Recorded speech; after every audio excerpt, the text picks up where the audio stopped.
je ne peux pas rester indifférent à tout ce que j'ai suivi. Je vais commencer par là où le président... Du PCPDC? Le président, vous êtes un président. Oui, président de parti. Le président a chuté avec des propositions pour vous dire quelque chose. Oui. Ce n'est pas vraiment la compétence des magistrats qui est mise en cause. Je crois aussi. Hein. Je vous assure, le magistrat, le médecin, l'enseignant sont des serviteurs de Dieu à la base. Parce que Dieu leur a donné une fonction éminemment élevée. C'est les 3 personnes dans une société qui ont le droit de vie et de mort sur les citoyens. Lorsque le diable corrompt une personne qui a un droit de vie et de mort sur les autres, c'est l'incarnation de Satan. C'est pour ça que je me gaussais dernièrement de la menace adressée aux enseignants. Vous ne pouvez pas menacer un enseignant, vous ne pouvez que le convertir. Un enseignant doit aimer les élèves comme il aime ses propres enfants. Tout à fait. Et celui qui aime ne fait pas du mal. Je suis d'ailleurs enseignant et je suis d'accord que les enseignants grèvent pour leurs conditions de travail. Mais je ne suis pas d'accord que les enseignants détruisent, que certains enseignants détruisent l'avenir des enfants. Vaudrait mieux ne pas faire du travail du tout, que tout le monde sache que tu ne vas pas au travail, que d'aller au travail, un mauvais travail. Et faire un mauvais travail. Dire à l'enfant que désormais, là où on dit le, tu vas me dire là. Parce que quand on t'aura payé, toi tu ne pourras plus corriger ce que tu as fait. Ça c'est pour le médecin. Vous imaginez, un téléspectateur nous envoyait une citation ici avant-hier.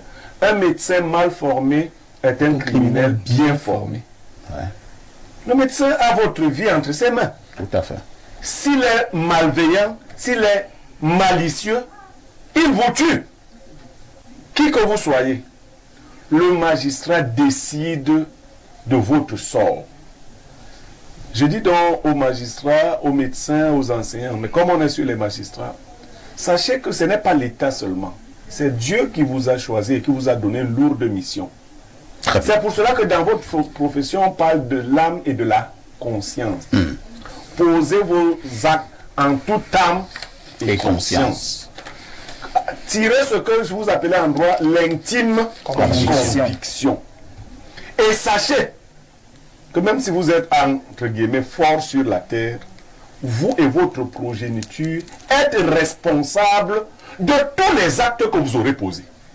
Même si vous êtes le premier président de la Cour suprême, tous les actes dans votre vie que vous posez, vous et votre progéniture en portez la responsabilité. C'est pour cela que quand on a un papa qui a de la puissance, si on est sage, il faut lui rappeler tout le temps à la maison que papa, j'espère que tu ne fais pas du mal aux gens. Hein. Je vous dis quelque chose.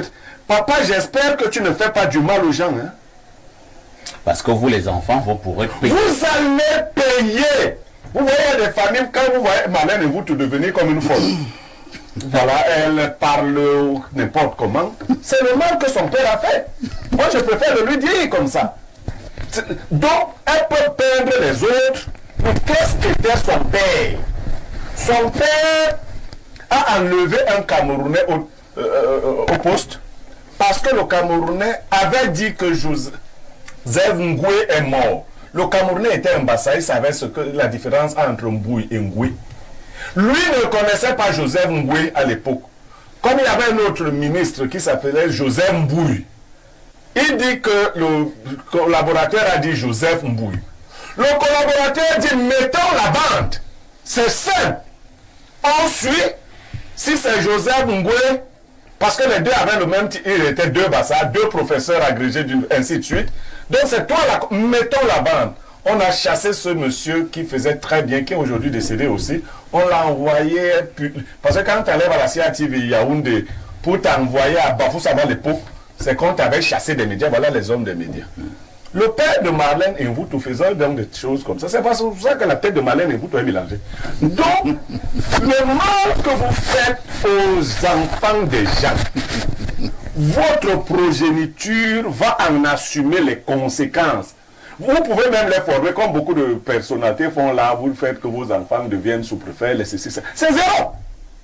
Très souvent, votre enfant est sous-préfet et tout, et au lit ne fonctionne pas, son engin ne se lève pas et tout. Il souffre. Donc vous savez que la malchance tombe sur votre progéniture. Il faut arrêter de faire du mal pour quelques billets d'argent. À côté de ça, nous avons des magistrats d'une grande probité. Bien sûr. Ils ne sont pas les plus nombreux. C'est encore des magistrats qui vous ont libéré, n'est-ce pas? Je voulais justement vous dire que... C'est encore des magistrats qui vous ont libéré. Et monsieur, si je peux vous donner... Lorsque j'ai pris la... Parce qu'on m'a empêché de prendre la parole. La procédure a fait 5 ans. Hein. Voilà. 5 ans de procédure. Et pour que je prenne la parole, il aura fallu que le procureur général près la Cour suprême, que je salue d'ailleurs. Jean-Philippe Tamac. Non, lui le procureur général. Lui le procureur général. Le procureur général près la Cour suprême, monsieur Luc Njodo. Oui. C'est à lui que j'ai écrit une lettre. Et 10 jours après, il a donné des instructions justement à M. Tamac pour que mon affaire suive son cours. Parce que même appeler mon affaire, on n'appelle pas mon affaire. Mais pourtant, moi, je suis en train de purger, j'ai fini de purger la peine 5 ans. La procédure, c'est 5 ans. C'est encore d'autres magistrats d'une certaine probité, et je veux croire d'une probité certaine. Certaine, oui, bien sûr. Qui vous ont libéré. Élargi. C'est dire qu'il y en a qui réfléchissent ainsi. Je n'aime pas le citer, mais Parfait et moi, nous avons un ami commun qui est magistrat. Et quand je cause avec lui, vous voyez, il dégage de l'humanité dans ses propos. Le magistrat est obligé de vous mettre en prison. Enfin, la loi vous met en prison. Mais vous voyez que celui-là a de l'humanité. Il y en a comme ça nombreux. Dans l'Occident actuel, il y a eu des conflits à l'intérieur de l'ordre de la Rose-Croix qui ont créé des schismes. Et la tendance qui domine en Afrique, c'est bien la tendance qui s'était déjà pervertie de l'autre côté. Vous comprenez? Et les orientations sont claires. Aujourd'hui en France, l'orientation principale de l'ordre de la franc-maçonnerie est l'orientation homosexuelle. Et donc ce n'est pas une autre franc-maçonnerie que nous avons. C'est celle-là qui a prospéré en Afrique. C'est pour cela que les... Et qu'est-ce qui crée donc le réseau? C'est que quand ces gens arrivent en Afrique, ils choisissent parmi nous les gens les plus faciles. S'ils trouvent quelqu'un qui aime seulement manger, qui aime le pouvoir, qui aime l'argent, on le met au-dessus de tout le monde. Oui. Et il va donc créer un réseau qui ne tient pas compte de la compétence, qui tient compte de l'obéissance, mieux de l'obséquiosité. Merci Pierre Bleury-Nyamet. Begin by taking a deep breath.